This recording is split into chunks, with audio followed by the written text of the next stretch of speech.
And we are rolling.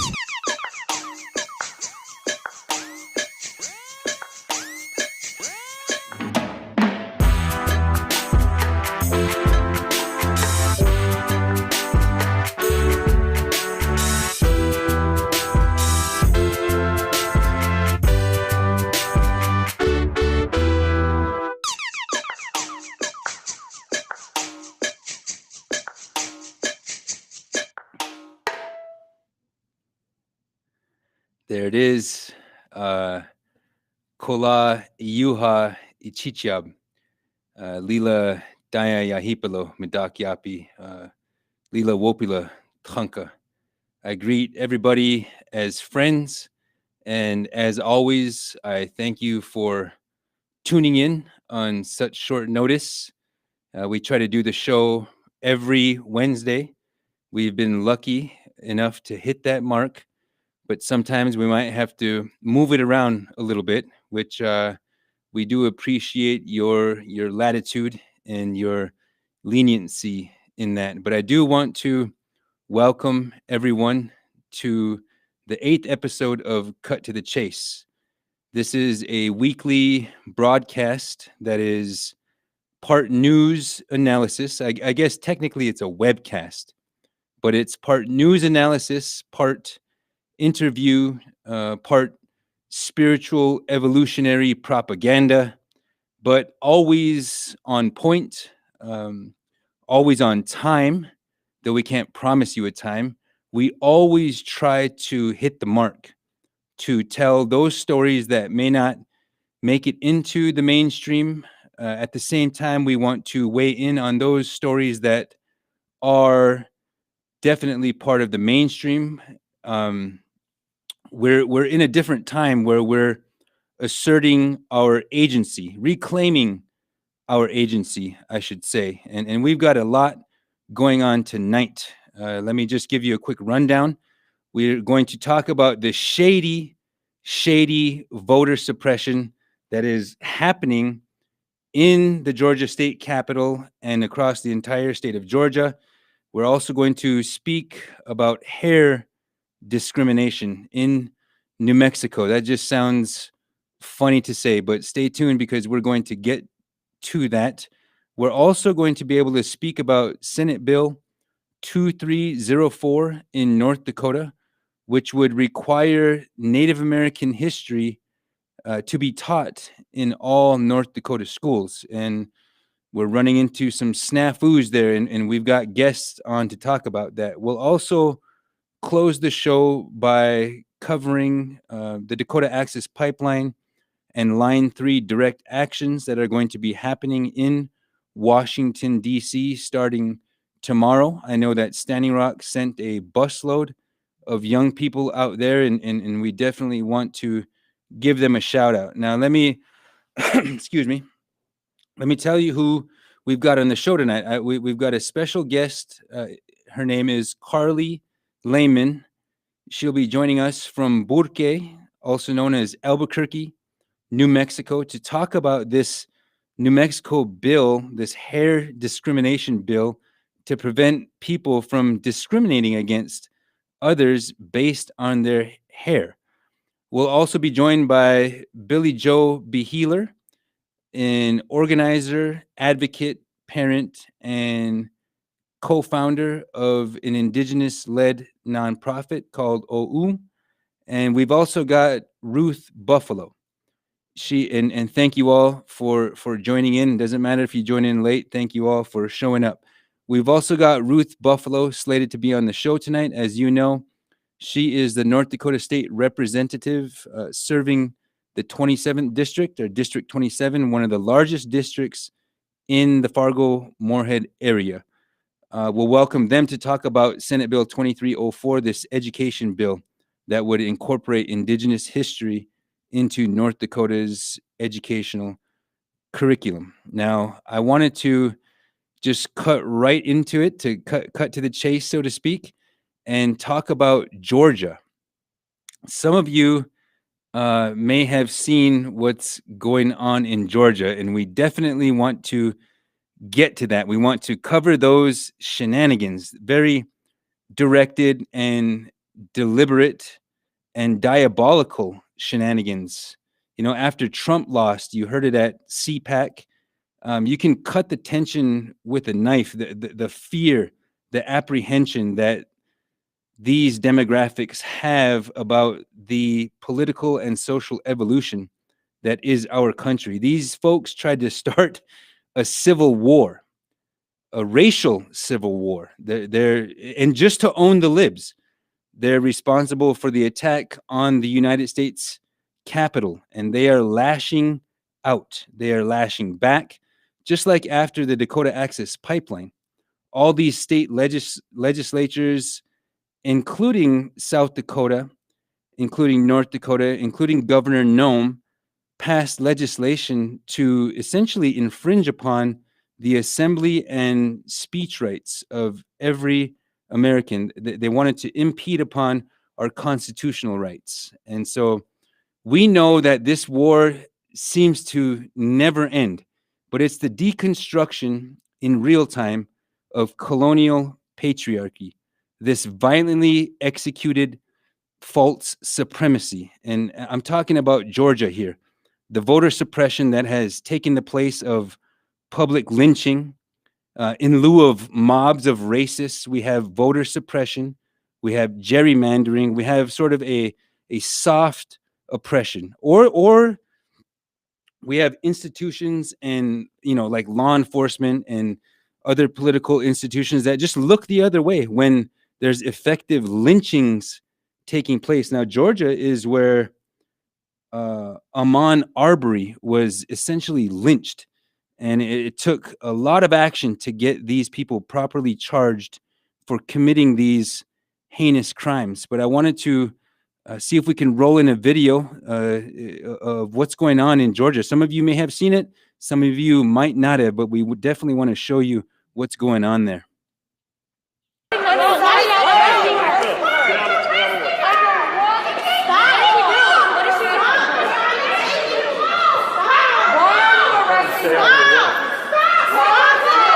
Please stop pulling on the handcuffs. It is painful. And I saw a state representative knocking on the door of the governor, and she was arrested. Meanwhile, we saw a violent insurrectionist attack on the United States Capitol, and police officers died in that case. And I want to know what makes her actions so dangerous. It is that big lie that is the fuel for these terrible voter suppression laws that we see coming out of the state of Georgia. And we've had to push hard against the big lie and make sure that we secure the democracy for all of our citizens.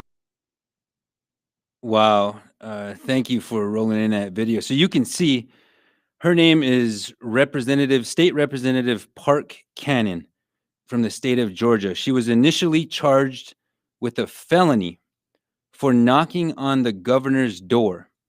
And she was there to make sure there's transparency.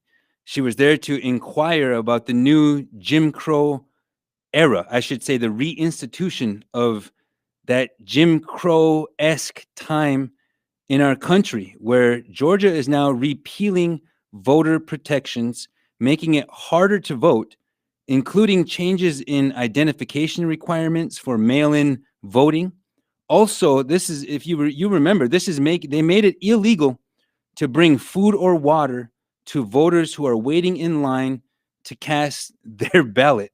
Like, this is blatant. This is serious. This is happening right now. And we cannot think of it as just being isolated. Like, this is an ongoing struggle for the soul of our country. And I just want to wrap this item up by stating that we are all fighting for the passage of H.R. 1, the For the People Act, for this purpose, to make it easier to vote. We are now asserting ourselves in exercising Native American voting rights, as well as doing what we have to protect the national voter Registration Act protections, which are at issue right now in a lawsuit that Lakota People's Law Project has joined as a plaintiff alongside the Oglala Sioux tribe and the Rosebud Sioux tribe, and all parties are being represented by demos. But I just wanted to show you what's going on. I know you all are feeling that same way.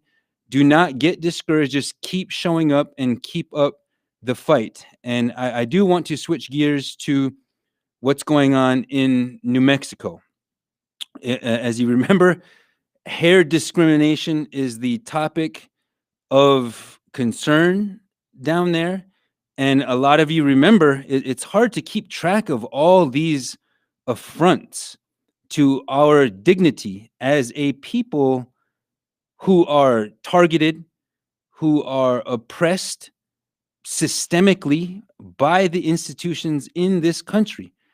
And one of those institutions is our schools, our educational institutions that not only teach the same outdated crap that we all learned coming up in these school systems about the U.S. capitals and learning to recite the president's names, you name it, saying the Pledge of Allegiance, the same pro-war, false patriot brainwashing techniques used in dictatorships. It's no secret that our educational institutions teach that we, the indigenous people, the natives, that we are savage, uncivilized, barbaric, Stone Age heathens whose collective lot was actually improved with the coming of colonial Europeans.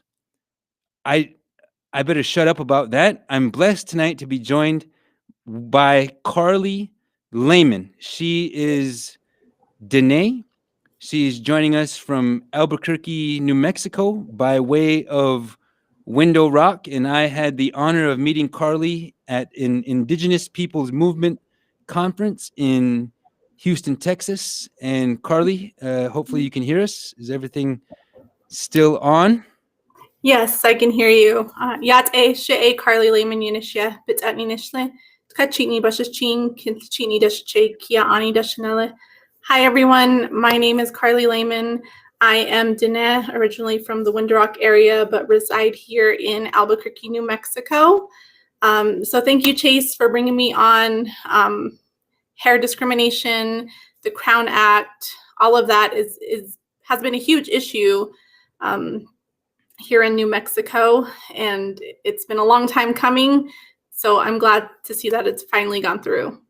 Can you, Carleigh, thank you for joining the show tonight. Can you just tell us how because a lot of people don't know the hair discrimination legislation all over the country, it's being instituted because sometimes our people in the Black community are being told that they have to chemically alter their hair, that they can't wear dreadlocks. And similarly, in Albuquerque, New Mexico, if you could just tell our listeners how you were connected to this very strange, very traumatic incidents that happened where a teacher actually cut the hair of a young Native student, a high school student, if I remember. If you could just kind of share how you're connected to that, we'd appreciate that.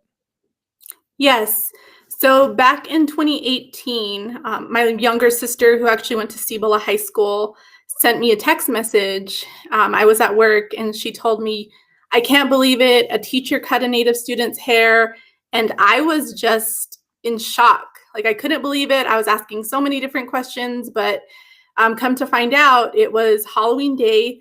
This teacher, Mary Easton, she was, I guess she does this thing every year about, she plays this voodoo witch and she goes around and asks the students different questions. And this, in 2018, she had asked the students these questions. And if you got it wrong, you got dog treats. And if you got it right, you got marshmallows. So that was already an issue. And then on top of that, she went to this young Native student and asked the student, "Do you like your braids?" And everybody kind of thought it was weird.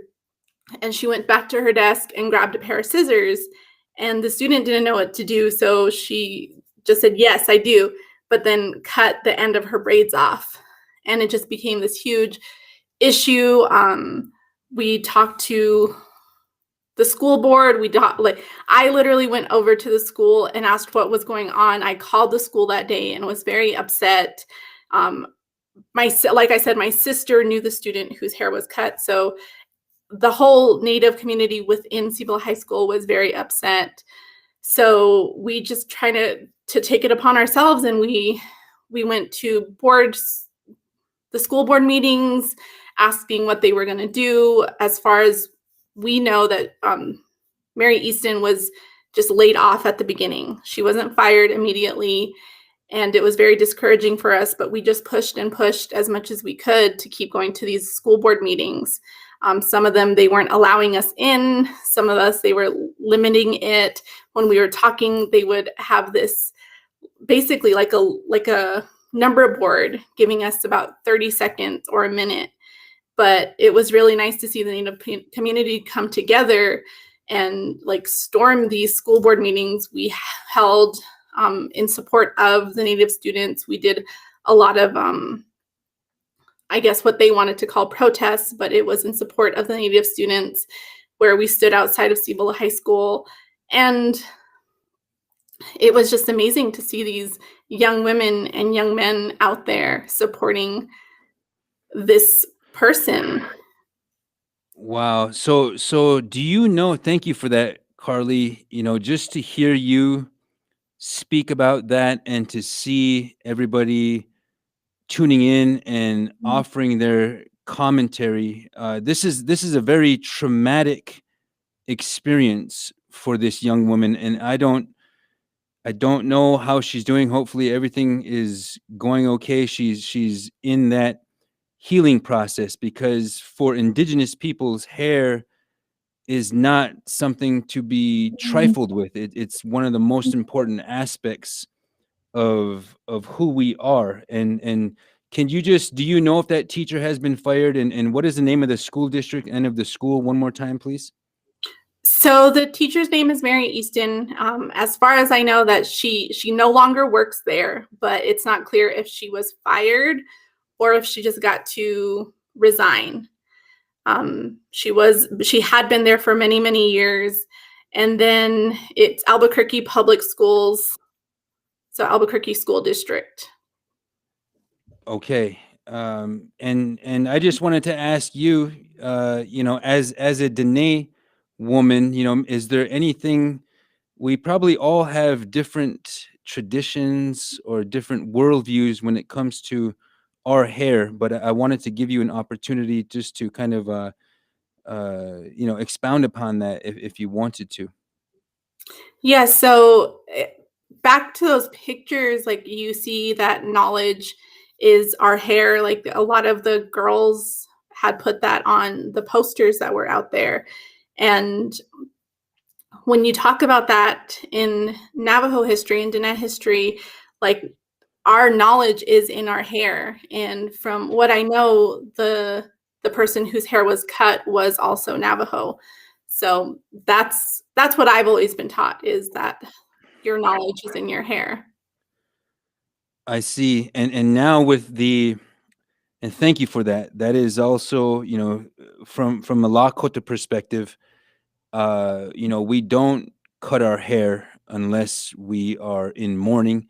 And that, of course, that covers some of Indigenous country. But as the point is that hair is something held sacred by our people. And for this teacher who is dressed as a voodoo witch, I mean, some of these headlines that we ran into in researching this story were horrific and almost seemed like they were a spoof in and of themselves. But with the Hair Discrimination Act, now Native people won't have to worry about being discriminated against. And maybe, I don't know if it's made it all the way through the halls of government in New Mexico. I know for sure it's made it through the Senate, but I just want to give you some time to make any closing remarks that you wanted to about this subject. And hopefully one day we will be able to hear that this young woman is in her healing process from this atrocious affront to her dignity and to her indigeneity. But I wanted to give you some time to close it out, Carleigh. Yeah, so we worked a lot with the ACLU here in Albuquerque, and they were a huge help. So I reached out as when I heard about the Crown Act and everything that it's going to be doing, and they actually said that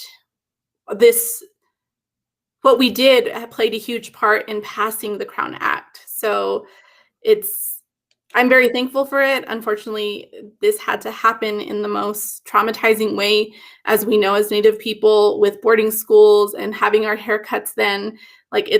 We still have generational trauma from that. So it was like, I literally cried when I heard it. And I know that it probably affected a lot of people. And when we spoke to the board and APS, that's one thing we talked about, was the trauma of this. It's more than just hair. And that's what a lot of people are saying in, of course, social media comments, and people who are trying to defend Mary Easton. It's just hair, but they don't realize what we've gone through to keep our hair and to grow back our hair. You mentioned that there was a legislator that thanked you all for your work, and we do want to send our words of encouragement out and our intentions out, so that anybody who goes through this kind of bullying knows that people support them all over Indigenous country. But I wanted to give a shout out to that legislator that might have thanked you guys for that. Do you remember who that was? So it wasn't a legislature, but it was Leon Howard from the ACLU. Okay. He's the one who actually thanked me and said, thank you all, because we were able to do all this hard work for the Crown Act because of your work. Okay, well, ladies and gentlemen, this is Carleigh Lameman. There's her Instagram handle. I'd urge you all to go give her a follow on IG. And I just want to thank you again for coming in, Carleigh. Hopefully we can rely on you in the future whenever it's appropriate. But thank you for weighing in tonight. Yes, thank you. I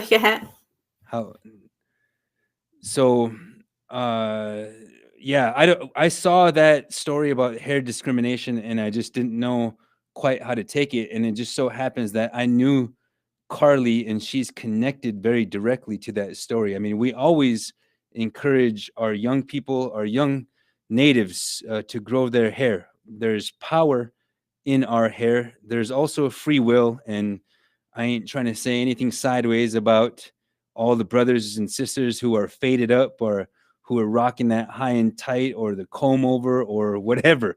We can all agree that in educational institutions, however, that Native children should not have to contend not only with the deliberate misinformation and miseducation about them as Indigenous people, but a lot of times our kids have to contend with bullying. You know, it doesn't always take the form of a teacher physically assaulting a student and cutting their hair. A lot of times it's young boys with long hair being made fun of about having long hair in these these institutions of education. And that is a place where our children should be safe. And speaking of education, like I said before, there is in North Dakota Senate Bill 2304, and it appears that Indigenous people are constantly facing haters. It's like they're freshly sipped full of haterade. And I do want to shift locations to North Dakota, where legislators, organizers, and parents have advocated for a bill to incorporate Indigenous history into all the schools in the state, instead of, or in addition to, that colonial programming that I was talking about earlier, that which does not depict Indigenous peoples with any sort of dignity. But we have two guests with us tonight.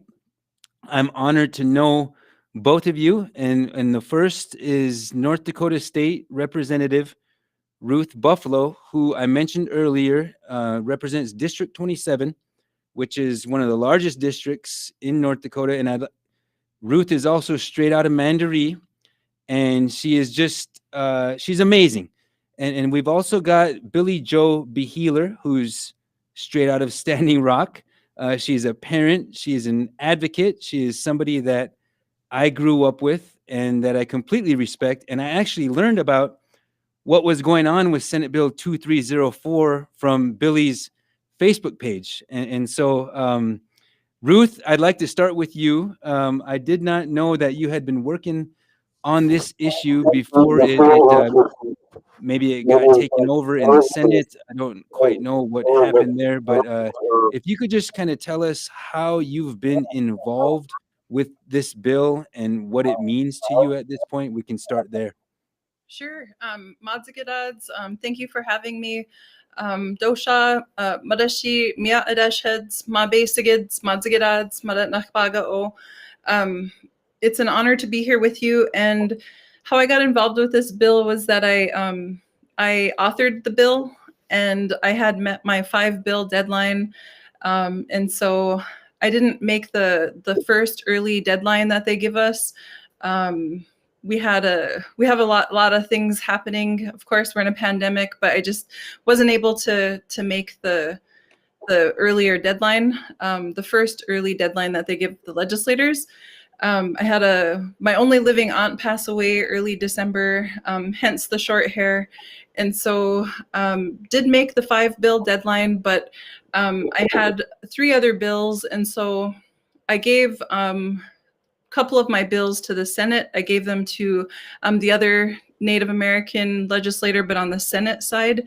And then I ended up getting sick. I was in the hospital for 5 days, probably TMI, but I had pneumonia. And so when I got out of the hospital, I learned of that the senator I gave this bill draft to was no longer the prime sponsor. So the Senate minority leader is listed as the prime sponsor, and then the senator that I gave the bill to is listed as the co-sponsor.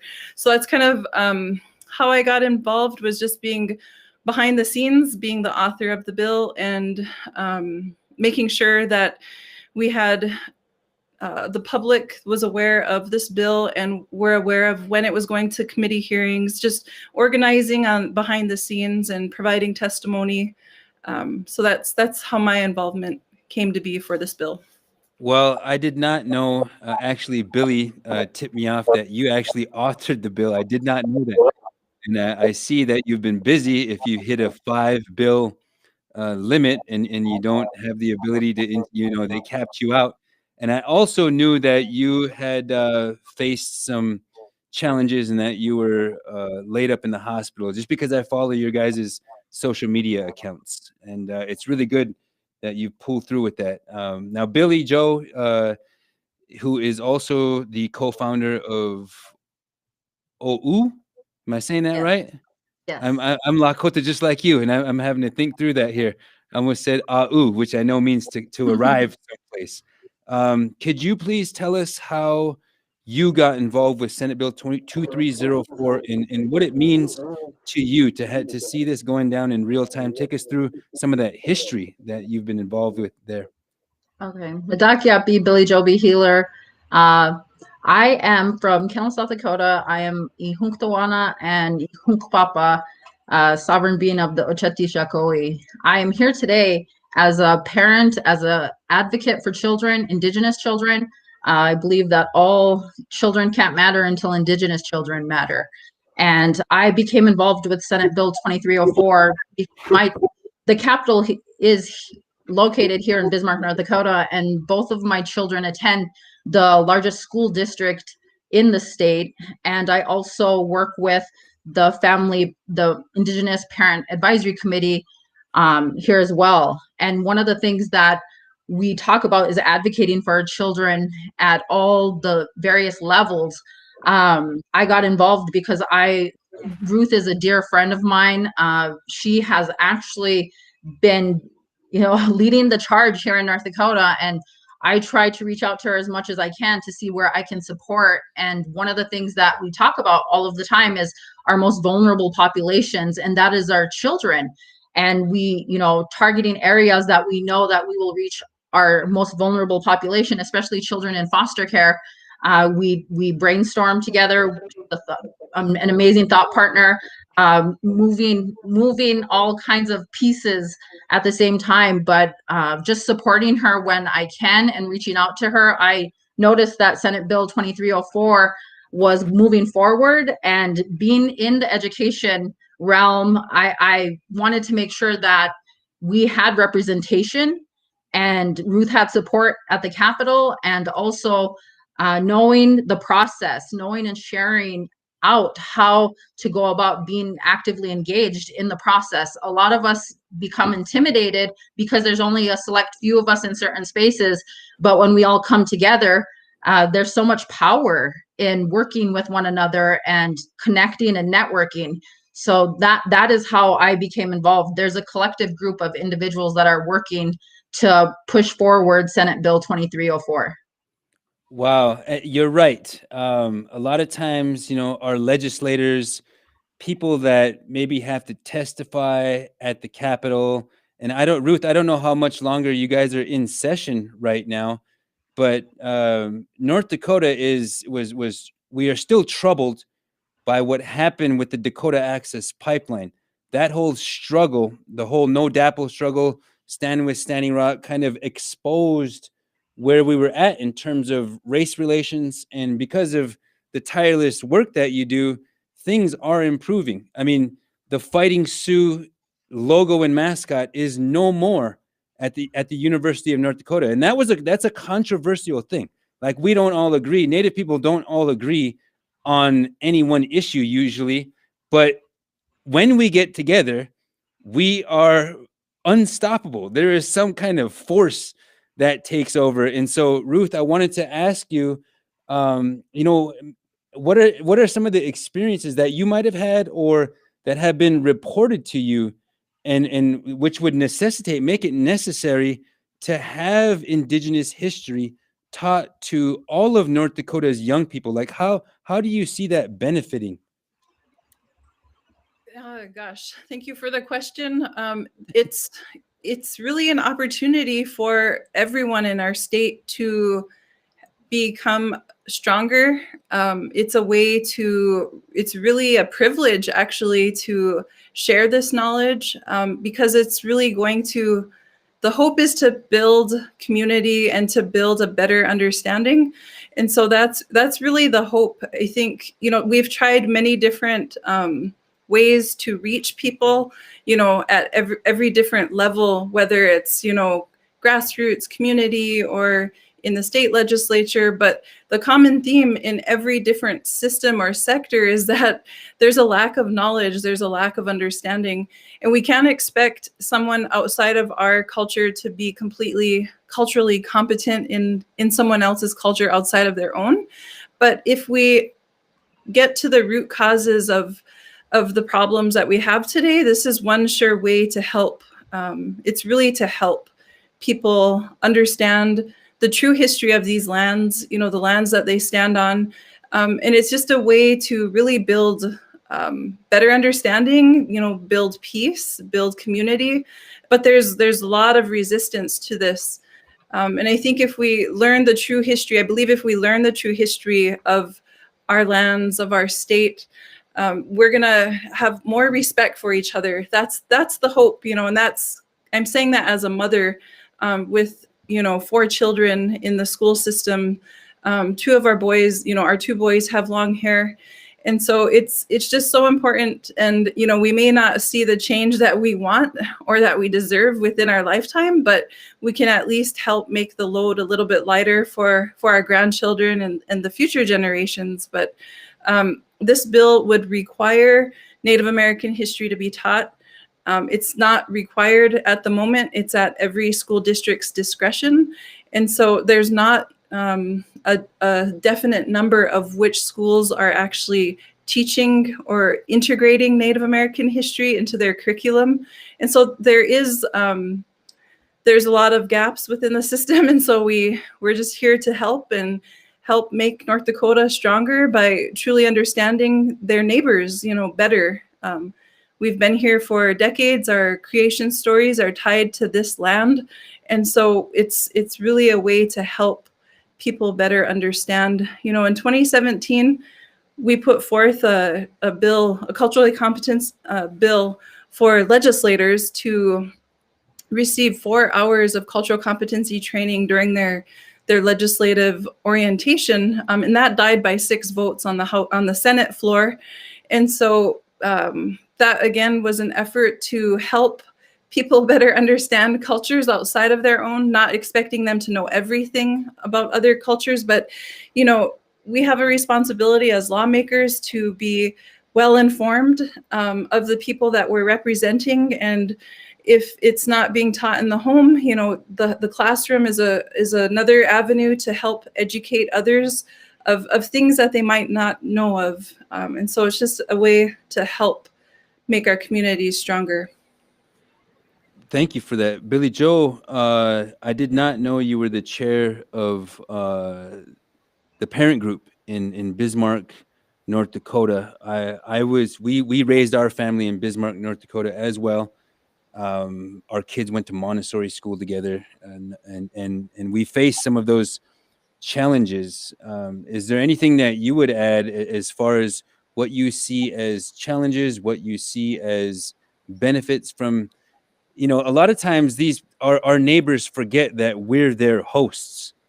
Like, they haven't been here that long. And so I saw some of the comments coming from some of the legislators saying that, trying to reference this as something that was by the way of political correctness, that we were trying to get our way, that we were trying to push our values and things down their children's curricula. But are there any benefits and challenges that you see kind of happening right there locally where you're at today?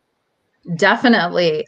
Historically, you know, looking back to the boarding school era, we take a look at the Samuel Chapman Armstrong comments when they would take Native American children and African American children and rate us on a scale of civilization to see if we, you know, if we rated appropriately to receive human rights. That's historically, that's where education started for us. And so working up to this point, you have to think about all of the history that has been erased. We are currently in, you know, it's 2021, and our history isn't coming from our perspective. It comes from a colonizer's perspective. And it's really sad, because how are we going to repair any relationship, or how are we going to move forward in race relations if we don't have an opportunity to share about who we are, the true history of North Dakota, and also we're the first peoples of North Dakota. And to take that from our children, I feel like we're not giving all of our children in this state access to the appropriate history. And that's unfair to everyone, and not just Native Americans. You know, I think everyone should be upset. Our children are being taught false narratives, and that time is over, and it's time to move forward. If we can connect to common values, we all deserve to be proud of our language. We all deserve to be proud of our history and our culture. And that's the most important thing that I can tie back to this conversation, is that time is over. You know, it's time to move forward. And I would just really like to urge everyone, you know, find out who your representatives are. Support those that are in there fighting for Indigenous rights and sovereignty, because that's what it all comes back to. It's imperative that we change the narrative, and we should be chanting Native education for all, not just Indigenous people, but everyone. And I think that's, you know, I can't stress that enough. And once we share the appropriate history, we'll be able to learn about the unique federal, you know, the unique relationship that the United States government has with tribal nations. And our state has this opportunity to be a leader in tribal nations and tribal nations relations. I think it's a wonderful opportunity, and I urge everyone to reach out and see how you can support, stay engaged, post, share posts. I know that there's a link that we wanted to share from North Dakota Native Vote. That link will tie you directly to once you type in your address, your name, it will go straight to your House rep. So it goes straight to the floor. So there's House a site floor. out there, Billy, that you mentioned, and that is North Dakota Native Vote, or is it ND Native Vote? ND Native Vote. And right now it's on Facebook. Okay. I shared the link on Facebook and Instagram. I know that if you go to North Dakota Native Vote webpage and if you contact them, they can also share with you that. Okay, there we go. I believe someone's sharing the link. Thank you. Pilame. Check out the brains on these guys. They're sharing it in real time. Thank you for that control room. We would, what Billi Jo Beheler, and if you're just joining, Billi Jo Beheler and State Representative Ruth Buffalo are blessing us with their insights. And I learned about this struggle through Billi Jo, through your Facebook. And I also wanted to ask Representative Buffalo, if they're like, can you just kind of tell our listeners where are we at in terms of like legislative process and what has happened? Because what Billy just said is cutting right to the heart of settler colonial identity and how that has impacted our children, how our own educational systems are inherently denigrating our self-esteem and who we are as indigenous nations. They don't teach the truth in American schools, let alone schools in North Dakota and South Dakota. Like, it's a struggle in these schools. But if you're more than welcome, Ruth, to say what you want to say about that. But for the benefit of the listeners, if you could kind of explain what's going on with the bill, when the next hearing is, like how it got to where it's at. Sure. So the bill was introduced on the Senate side. So that means that it has to go through like the 5-step process. So if a bill is introduced on the Senate side or the House side, it'll get assigned to a respective committee. So it was assigned to the Senate Education Committee, and it received a 6-0 do pass recommendation. And then from there, it went to the Senate floor for a vote, and it sailed through the Senate side 47-0. As amended, it originally was written to have 4 weeks of instruction specifically of or for Native American history, and to include, so that part got scratched and amended, and then it was integrated into the Century Code language to be integrated into the classroom instruction, but they still kept the language of tribal sovereignty, treaties. I always get the 3 mixed up: tribal history, tribal sovereignty, and treaties. And so it sailed through the Senate floor with a 47-0 pass vote. And so then it gets sent over to the House, and it was assigned to the House Education Committee. And from there, they worked on further amendments and didn't, I think they did keep it. I can't remember exactly what amendments. It's been amended so many times. And so when it was in House Education Committee, it did receive a 11-3 do pass recommendation. And I believe there were amendments, technical amendments, like provide instruction in end, just on page 1 under section 2. It went from a 47 to 0, like it was supported, 47 yes, 0 no, to 47 yes, and then 47 no. So something major must have happened there. Yeah, so the Senate is, so kind of to back up a little bit there, the basic, not basic, but the background information of like the makeup of the state legislature is that on the Senate side, there's 47 senators, and each one of them represents one of the legislative districts in North Dakota. So there's 47 legislative districts in North Dakota currently. And then on the House side, we're double the number of that is on the state Senate side. So on the House side, there's 94 of us because each legislative district has 2 House reps and 1 senator.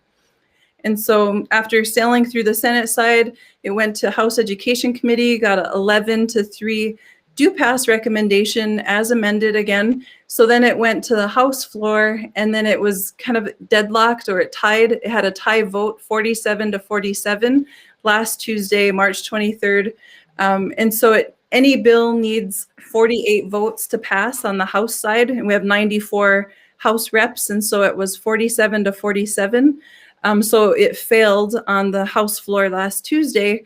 And so there were a lot of people who showed up in support, which we're thankful for, locally here in the Bismarck-Mandan area, but even White Shield high school students showed up to provide support.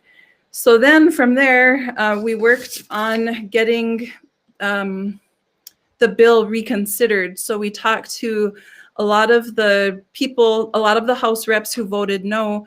We heard them out, listened to what their concerns were. Some said they didn't like the language, just shared their concerns. And so we were able to get it reconsidered down to the wire the following day, because the rules go that any bill really can be reconsidered within 24 hours. But being that this was such a close vote, 47-47, people were encouraging us, like, this has to be reconsidered. See if you can get it reconsidered. So after talking like 2 straight hours on the House floor with fellow House reps, everybody was in consensus, who had voted against it, that they would be in support of it to be reconsidered and sent back to House Education Committee for further work. However, no one was really jumping at the idea to make the motion. So it was hard to find someone to make the motion. The rules go that someone from the prevailing side has to make the motion, so whoever voted no has to make the motion on the House floor the following day to get it reconsidered. So 10 minutes before start time of our House floor session, was able to ask a fellow rep, Representative Vetter from Grand Forks, if he would do the motion, and he said, sure. He was like, I'm willing to reconsider my vote. And I said, well, would you be willing to do the motion to reconsider it? And he said, yes, I will. And then I had Representative Martinson, who was very helpful, was there, and he was kind of advising him, well, make sure you go to the front desk, tell them what you're going to do.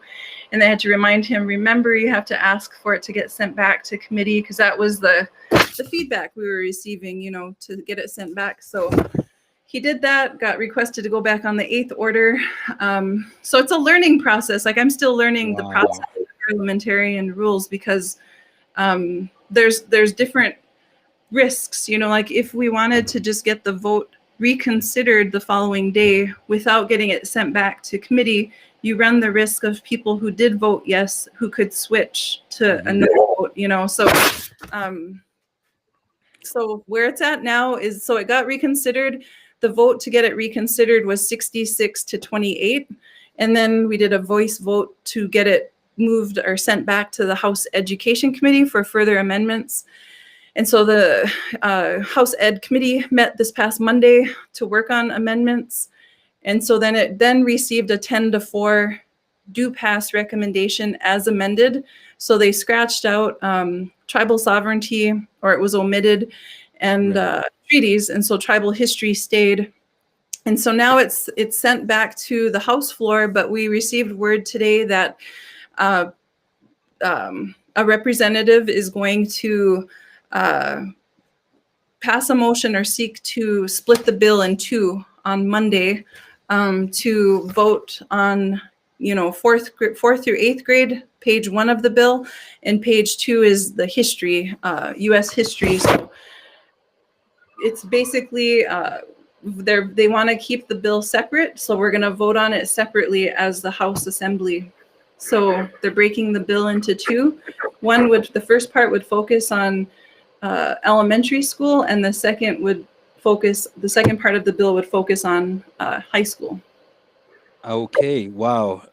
So it's still alive. I mean, that was a long way to get to where it's still alive. And so, Billy, you know, since you're a kennel jet and you're representing Standing Rock Nation in that respect, and you live in Bismarck now. I did not know that you were living in Bismarck. I'm kind of wondering, based on the Dakota Access Pipeline struggle and everything that happened, if you almost 1,000 people were arrested, brutalities were inflicted. It put a strain on North Dakota as a whole, and we were running for office at the time, so we felt that strain like very directly. But are you seeing any kind of, and this education bill that you are both advocating for very tirelessly, this will determine who gets to write those histories, who gets to tell those stories in our children's school systems. They're going to write about the Dakota Access Pipeline. They're going to try to spin this history in their favor. And when I say they, I mean the settler colonial mentality that is very dangerous to our children. So I would just like to give you the opportunity, Billi Jo. I know that tomorrow the Standing Rock Nation has sent out a busload of young people, and I want to give you the opportunity to speak about any kind of strains or challenges, or maybe there's a healing going on that I don't know about. I haven't lived in the area since 2018, so I just want to give you space to speak on that. Thank you for the space. Most definitely, there is a strain on our, relationship with Morton County, Standing Rock and Morton County, Indigenous people in general. We're 5% of the state population, and taking a look at the statistics in children, we are 75% of the foster care system, and we are overrepresented in the juvenile justice system. The inequities are ridiculous. And I think that, unearthing all of these things, we talk about the inequities within our, tribal lands, but also in urban spaces.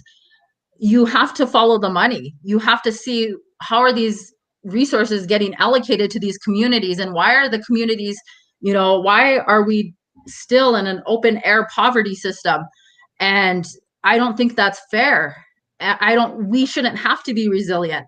We should be able to be who we are.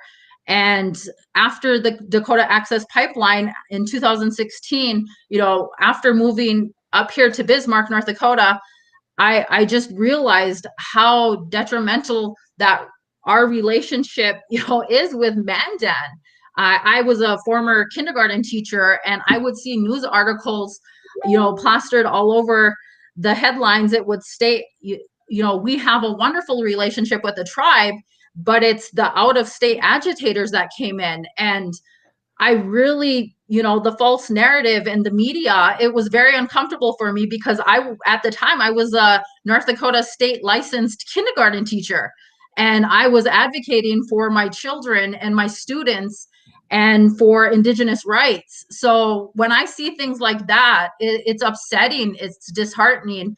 And knowing that we are the first people, we have to change the narrative. I just can't reiterate how important it is. And we are the adults, we are the adults here, and it shouldn't be uncomfortable learning about different perspectives. We should be able to have conversations and understand one another, because we are neighbors. I have some students that I reach out to on a consistent basis, and I was thinking about, my commuting down to Standing Rock and back to Bismarck. Every time I would enter Morton County, there would be a billboard with an alcoholic beverage on it or a cop flag. And it was doing stuff. It was like messing with my mental health and my health and wellness. So I couldn't imagine how many people travel from Standing Rock to Bismarck on a consistent basis every weekend, to get groceries, to their children have basketball games, activities. I think it's important for all of us to take a deeper look at what's really happening here. And we need to step up. We need to step up. And not only, I don't want to say just Indigenous people, because we have been taking that stand. It's a heavy weight on our shoulders, and I just really want to let everyone know, we talk about Dakota Access Pipeline, and it all falls back to race relations and how important it is for us to protect the land. That is who we are. We're Indigenous people. We are a collective. Our language connects us to this very land. We are the caretakers of Unchimaka, and that's why it's extremely important to raise Indigenous voices. And I'm extremely proud of the youth that are out in DC. They are standing up for their rights, for not only themselves and their families and the elders. Our communities have been through so much, but now moving forward, they're thinking 7 generations ahead. That is amazing. That is Indigenous brilliance. That is Indigenous knowledge at its finest. And that's why I love being Indigenous. And we're in the middle of and guys, I just want to let you know, I told you I'd keep you for 20 minutes. We're way over that mark. And so, but that's fine though, because I always I respect your guys' insights and your talents and what you've been doing to make sure that not just the Indigenous perspective is represented in North Dakota, but sometimes you feel like you're standing against this tidal wave, like this 130 years of down pressing and browbeating that we contend with as Indigenous peoples. When Ruth is telling us the story, the legislative history, and she says that Indigenous treaties and tribal sovereignty have been some legislator like a Rick Becker or somebody like that saw that and said, no, you know what? That's a little too much. That's going a little too far. And so I just want, Ruth, I want to give you an opportunity for any kind of closing comments or things you might have left out. I know that, and I want to send a shout out too to Scotty Davis. He's the North Dakota Indian Affairs Commission Executive Director, and he is a friend of mine, a colleague. We grew up sort of together, and he's served the North Dakota state government for 12 years. He's seen many different governors, and we have to be present on all those fronts. And so I just now thought of Brother Scotty. We all know Scotty Davis. Thank you for your service there, Scotty. But Ruth, I wanted to give you an opportunity. If there's other things you might be working on, or, I wanted to highlight the website again. It's in the comments for everybody that's listening. North Dakota Native Vote. That's where you can go to find out about Senate Bill 2304, having to do with incorporating Indigenous history into North Dakota state curricula. But Ruth, I wanted to give you an opportunity to maybe make some closing remarks or anything you might have left out. Sure. Thank you, Madzigidads, for the invite, and just to share a little bit about the work we're doing here in North Dakota. So I did put forth 5 bills and 2 different study resolutions. And so the one bill that is still alive is a legislative management study focused on the behavioral health needs of incarcerated individuals. So we're hoping, that was heard. It made it through the House side, House committee, House floor, Senate committee recently. And so just waiting on the outcome of whether or not that was a do pass or a do not pass. And then it'll be sent to the Senate floor for a vote. If it passes, then, it then will wait to be selected this summer by the legislative management. So it's still not out of the clear. It's a longer process to become law, but it's more backing for a solid bill in the next legislative session in the next 2 years. So that's the thing in North Dakota, is that we don't meet every year. We meet every other year. And so that's a challenge in of itself to get, new laws enacted or enhance existing laws. Another bill that I worked on was getting dark money out of elections and stopping the Koch brothers, but that died. A bias hate crime bill also died. We have 2 statutes that are in North Dakota law, but they're very weak. One only focuses on public facilities, and the other is focusing on if someone prohibits you from exercising your civil rights. And the other one was a Truth, Healing, and Reconciliation Commission. That also died. Gosh, I can't think of the other ones right now. The Legislative Management Study. Capping rent late fees. That also contribute to evictions, and that made it over to the Senate, but died on the Senate side. The other two House resolutions, one was to study bias crimes, and that one died. And then the other one that was just heard today also died. That was studying the impact of COVID amongst vulnerable populations, looking at healthcare access, health insurance, a lot of different contributing factors, to basically see how would we have been in a better place going into this pandemic if everybody had access to healthcare, quality healthcare, health insurance. But in closing, I just want to say thank you for offering this space. And, there's also a Be Visible report out there that was done by Illuminative, the WEND Collective, and NCAI that did a kind of like a windshield survey looking at all of the different states across the country and who has received funding to implement Native American history curriculum and who is implementing Native American history curriculum. So that report is called Be Visible, and it has a lot of good information on there. North Dakota is listed in there. But again, my hope, is to help broaden the perspective and understanding of the Native American population. Like Billi Jo mentioned, we're the largest minority and the longest residents of this land, known as present-day North Dakota. And as a state, it's important to help strengthen the tribal relationship, nation to nation, government to government that you mentioned, Scott Davis has been instrumental in. And so we just hope that we can get to a better understanding for future generations, and just hope that our North Dakota listeners will continue to contact your House reps in a good way and encourage them to vote green, vote yes on Monday for the entire bill. Yeah, we want to redirect anybody who knows anyone in North Dakota to North Dakota Native Vote. That seems like the quickest way where you can kind of upload to your networks what's going on. And Billi Jo, you mentioned some of the statistics, and those statistics are the same numbers that we were getting in the Native Lives Matter report that we did, I believe, in 2014 or maybe 15.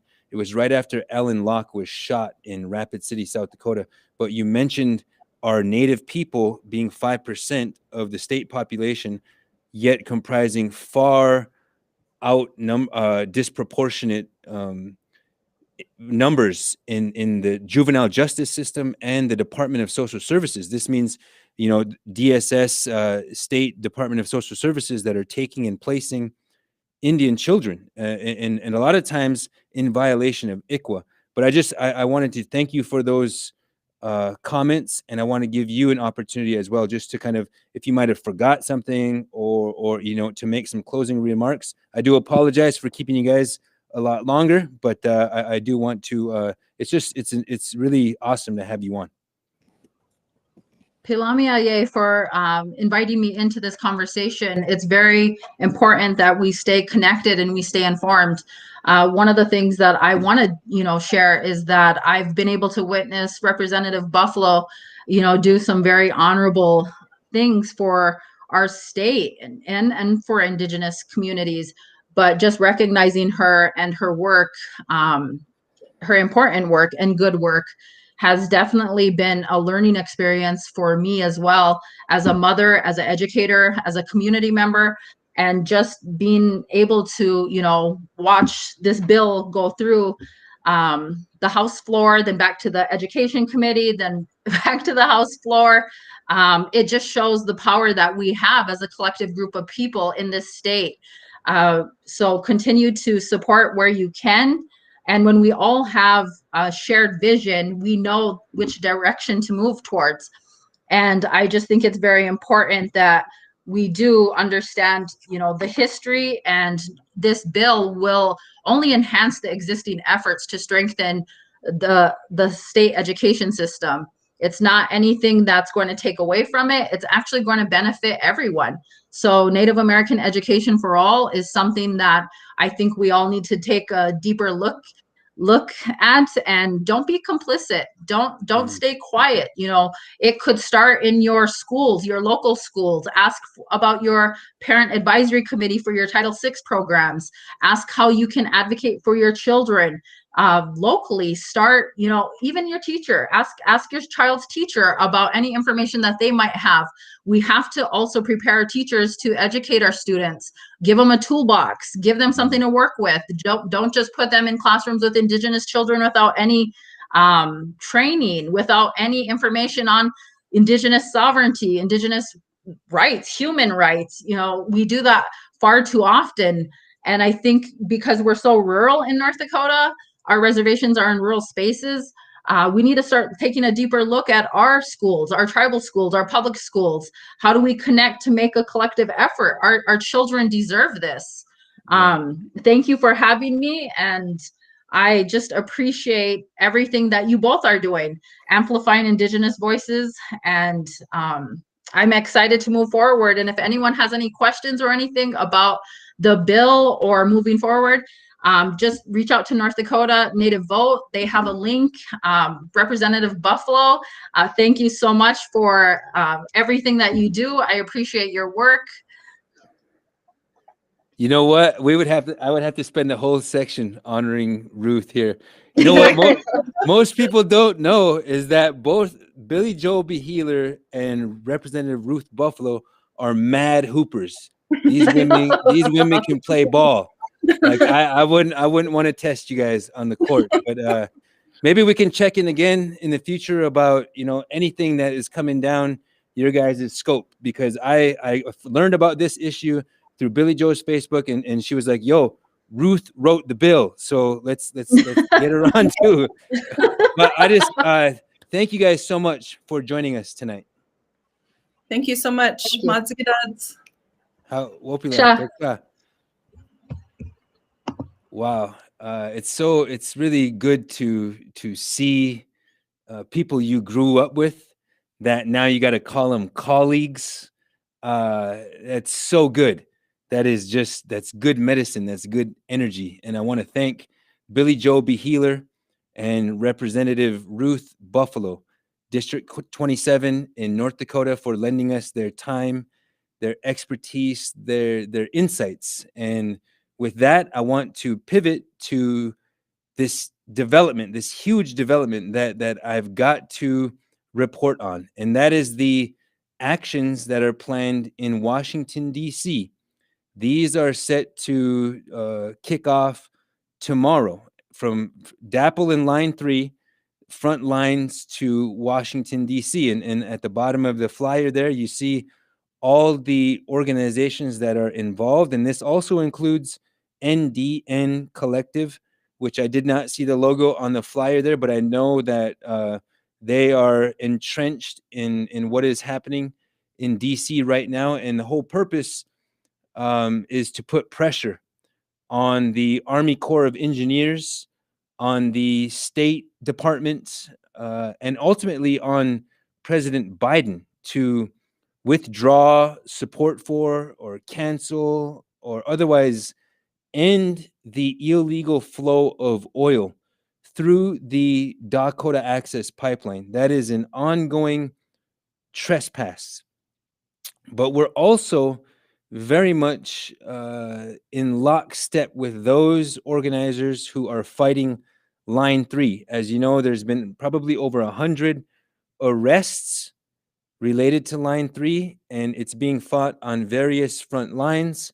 You saw the GNU Collective on that flyer there. Shout out to them. Shout out to Honor the Earth. Shout out to Sam Strong and the Red Lake Treaty Camp. Also to Sasha Bolio. To learn more about those fights, look them up online. And speaking of DAPL and Standing Rock, I have a niece who is on that bus a couple of nieces. Some friends of my children are also on that bus that includes Standing Rock youth who've been carrying this this burden, this responsibility that is heavy in their hearts, heavy in their minds and their spirits for going on 5 years now. Some were just babies when this struggle kicked off. Some were in middle school, some were in elementary, and some were in high school. But when this fight, this international act of aggression was brought to their front door by the likes of Kelsey Warren and Donald Trump. And so our young people don't know economic or environmental justice. They don't know what it's like to wake up and not have to worry about DAPL exploding or leaking poisonous, cancerous oil into their only drinking water supply. They don't know what it's like to not have Kelsey Warren and Trump's war machine confronting their peace of mind. We literally just want to raise our families. And I'm sure that these children and our advocates who are putting themselves at risk would like to live lives unconcerned about the struggle against big extraction. Yet we know, we the human beings, that we know we live in a time of prophecy, that we live in a time where we can assert ourselves, fulfill our prayers, fulfill prophecy through action. And action is prayer, and prayer is action.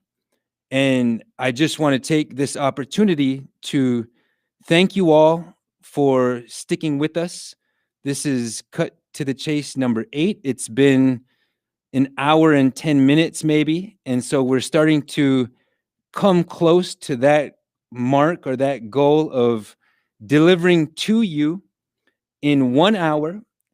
We ask for 60 minutes of your time every Wednesday. And if it's going to be on a different date, we'll let you know probably the day of the day that we're going live. But we have a brilliant team who is punching above their weight. There's more people than just me who come together to make this show happen. And I want to thank our sponsors. I want to thank those that make this show possible. That is the Lakota People's Law Project. That is the Romero Institute. That is Last Real Indians. That is Earth Stream Media. And that is everybody who has taken that step to tell their story. You know, part of what we do through Indigenous media is we're able to connect with our audience. We're able to read your comments and your concerns in real time. And we do appreciate you paying attention because, as you can see, Carleigh Lameman from Albuquerque, New Mexico, was able to provide us with a direct insight into the hair discrimination bill. I remember when that happened, when a Native woman, a young woman, had her hair cut by a teacher who was dressed as a voodoo witch. Because we were able to have Billi Jo Beheler and Ruth Buffalo on Cut to the Chase tonight, you learned very directly about Senate Bill 2304. And I know there are concerns wherever you're at, whether you're in the Pacific Northwest, whether you're in the Southwest, whether you're in the Northeast or the Southeast, whatever part of Turtle Island you're tuning in from. We do appreciate when you comment. We appreciate when you share our stream. And, you know, it's an hour long. Put it on when you're cleaning house or when you're doing any other kind of chores that you need to do to make sure your life is moving forward. But we want to be part of that developing consciousness. We've got a podcast coming. I don't know when we'll launch that, but we've got things in store for you all who give us your time. And we don't take that lightly. I want to thank you. This is March 31st. Happy birthday to Wakia Toa Ota Shakespeare. That's my nephew. Today's his 14th birthday.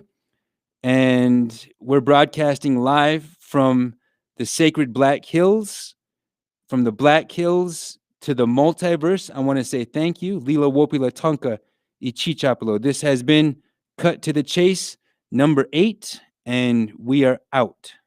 Thank you.